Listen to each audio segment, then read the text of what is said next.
started a very important conversation on the condition that occur in men, erectile dysfunction. Erectile dysfunction, as you may be aware, can have both physical and psychological effects on men that experience it, causing stress, relationship strain, and low self-confidence. But what do you want to know, and what must you know? What are some of the signs you need to look out for? Now, in the studio this afternoon, of course, is Dr. Josephine Awuchi-Kwenu, Head of Clinical Services at the Spintest Medical Center. Doctor, you're welcome. Thank you. And last week, maybe we can start by refreshing our memory on what really erectile dysfunction is about and the possible causes. Okay, so last week we spoke about what it is, and we said that it is the recurrent inability to attain and or maintain a good erection, penile erection for satisfactory sexual intercourse. Okay, so some of them will not be able to attain erection at all.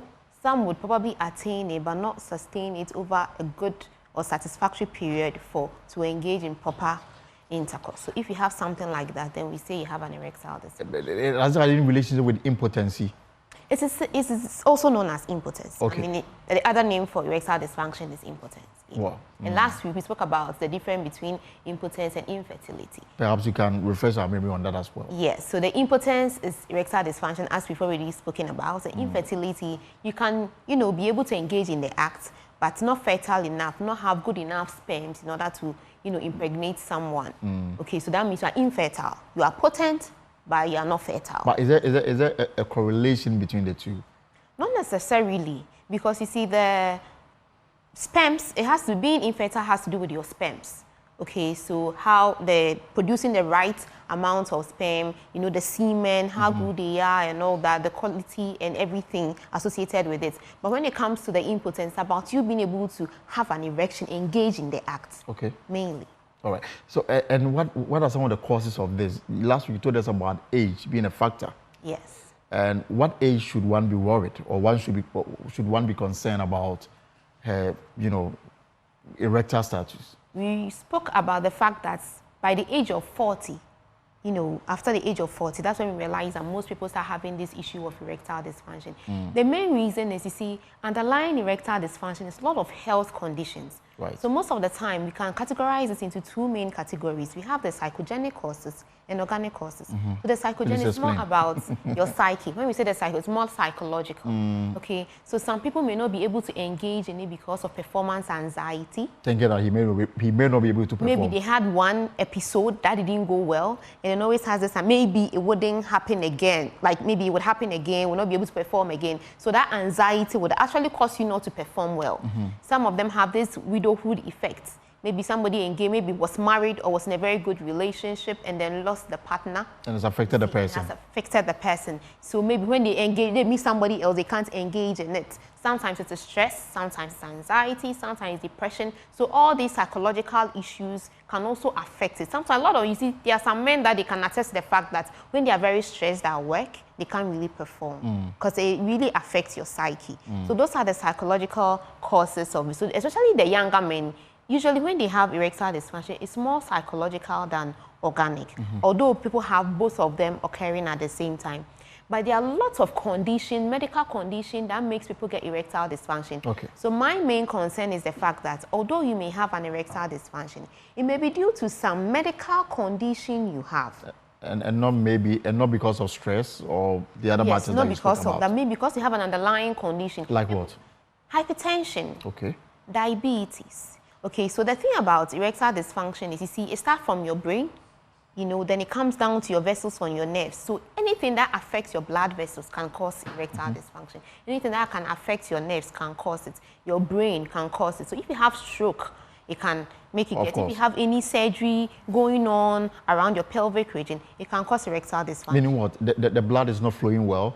So you see, for you to have an adequate erection, you need blood flow into your penis. So it's a whole anatomy that maybe we can talk about at another time. Sure. So any condition that affects your blood vessels, so anything that can cause stroke, that can cause heart attack, can cause erectile dysfunction. Because whatever changes that is occurring in your heart or in your brain can occur down there. So most of the time, it can even be a risk factor. The fact that you're having this condition, it can even be that if you don't treat it, you can have, worse condition later. So diabetes is a culprit, hypertension, obesity, tobacco use, alcohol. You know, abusing alcohol can cause that. You know, tobacco can cause it. Cholesterol issues, dyslipidemia, it can all cause erectile dysfunction. Okay, medications, all of these things can cause erectile. So for alcohol, for example, is it your suggestion that perhaps you, for men who are listening, they should quit it completely? So usually when it comes to alcohol, it's about consuming at the, you know, the right quantities. There are certain let's say quantities based on what you are drinking, whether it is spirits or it is beer. You shouldn't go beyond a certain limit in a day or in a week. So when you abuse it, that is where all these conditions happen. You know, when you abuse alcohol, aside erectile dysfunction, you can have liver conditions, all other conditions, and they can also cause erectile. But then how then do you advise? How then do you talk to men that resort to the taking of alcohol to enable them perform well? You know, asking somebody to quit completely is also a big challenge. Okay, so it's about drinking sparingly and wisely. Some men feel that it helps them, it helps put them in the mood, it helps them perform well, and you say that they may be, the side effect may rather be the opposite of what you are intending it to do for you. You don't need to abuse alcohol to perform well. You know, sometimes puts you in the mood, makes you feel elated, but you don't need the abusive quantity, you know, a large quantity of alcohol. You don't have to binge in order to get yourself there. Okay, something very, maybe one shot, I don't know much about these things, you know, just to put you in the mood is okay. And it shouldn't be a habitual thing you are doing all the time, because we should know that aside the erectile dysfunction, you know, abusing alcohol has its own... Of course. Yes.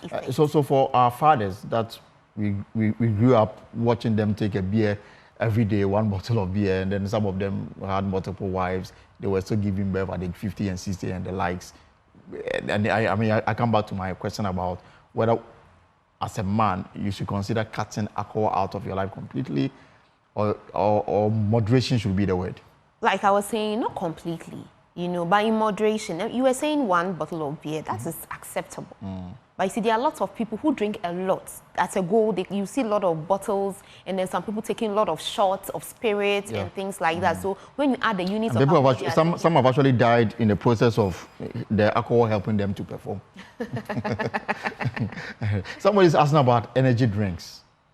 So it depends on what is in that energy drink. Okay, because we know that, you see, taking tobacco and all that, smoking is all related to erectile dysfunction. So it depends on what is in it, and you not abusing it. So the catchword is doing things within an acceptable, you know, range or rate. Okay. It's not abusing things. Yes. So, I mean, when we started and we spoke about age, you took us to age 40 and above, and said that you should, when you get to that age, those things are opportunistic things that obviously will happen to your body.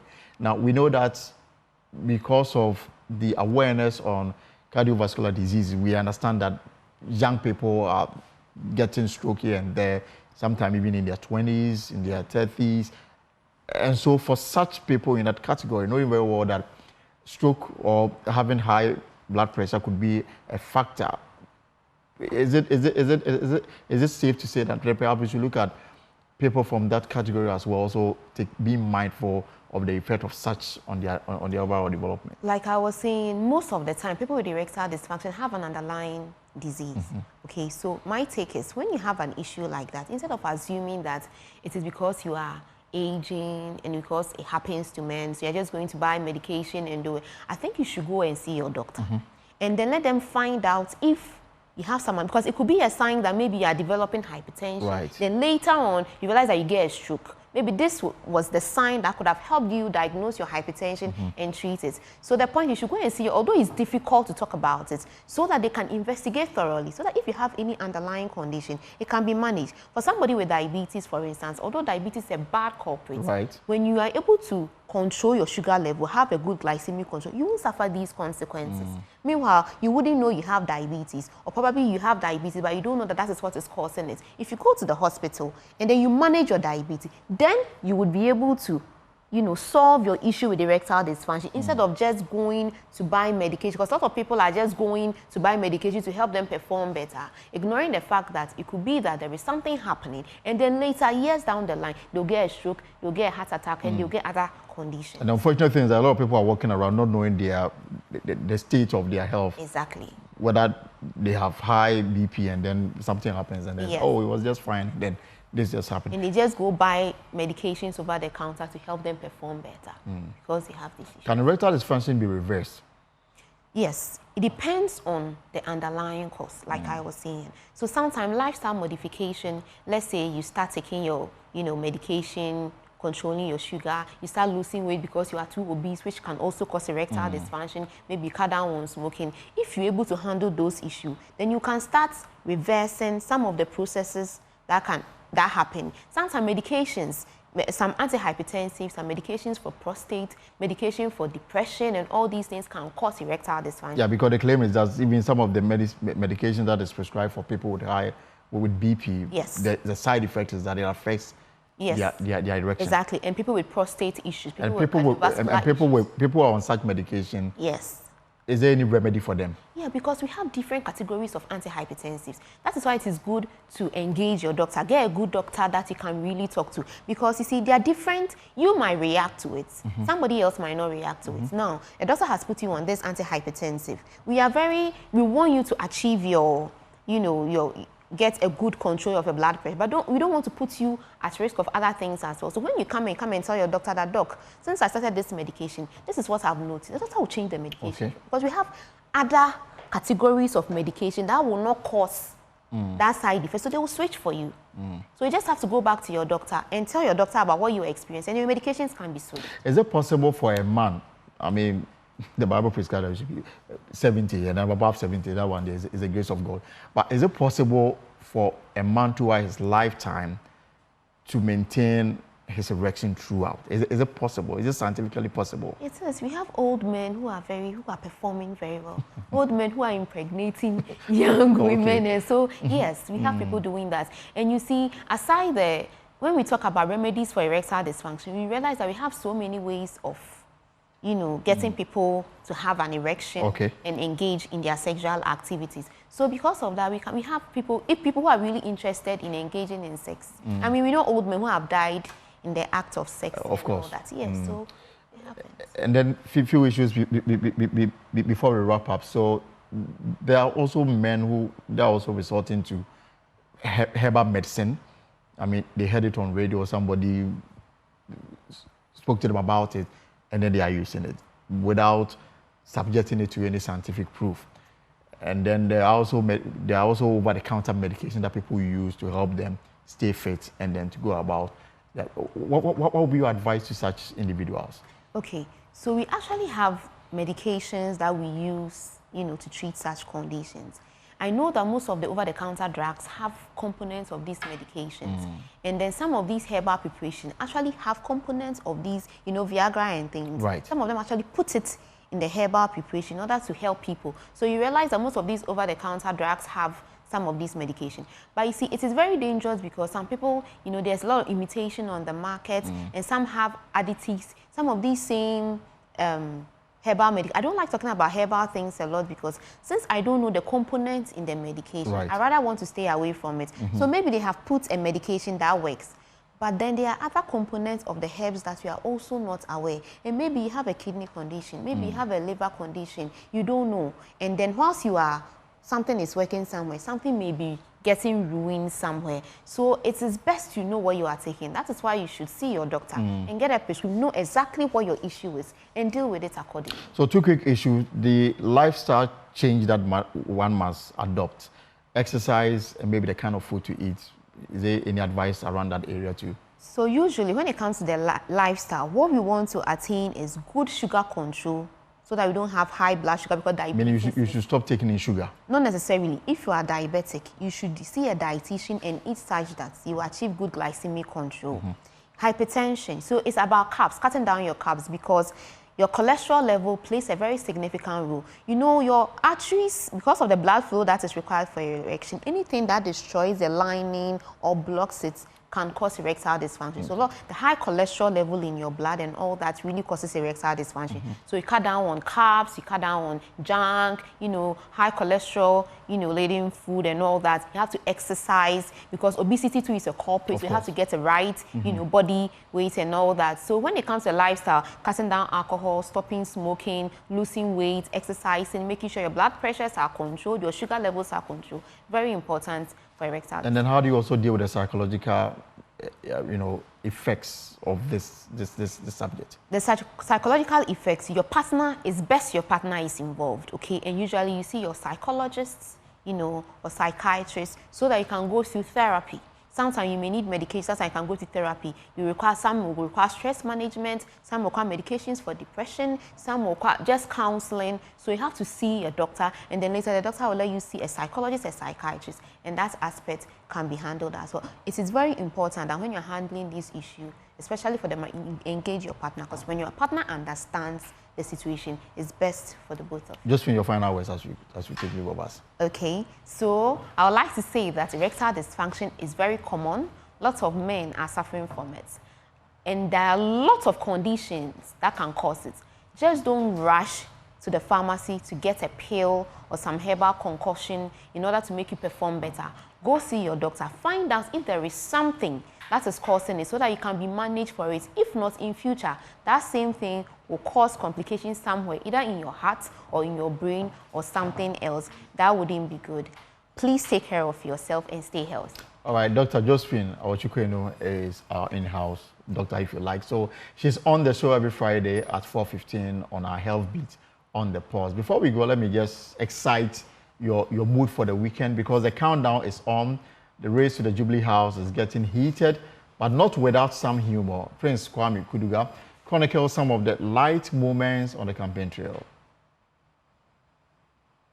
Last week, the Electoral Commission released a list of political parties and independent candidates who are qualified to be on the ballot paper for the December 7th election. But how did disqualified aspirants receive the news? Here's flag bearer of the People's National Convention, Bernard Mona.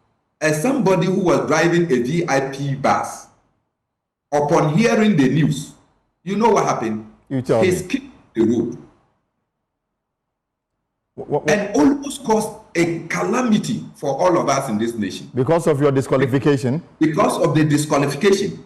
As I speak to you, my uncle, upon hearing the news, has not spoken since morning. The Progressive People's Party, PPP, also did not take this lightly. Nanao Foriousu is the national chairman of the party. We feel we have been bamboozled.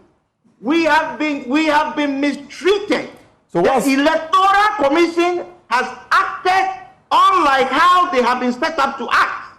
And they have used their powers capriciously. We are definitely going to court, my brother. And I guarantee you, we will be on the ballot for this election in 2024. Right after the balloting at the Electoral Commission, political parties began marketing the positions with songs and slogans. For the NPP, Dennis Miracles Abuaje is Director of Communication for Dr. Baumia's campaign. Oye no mawano,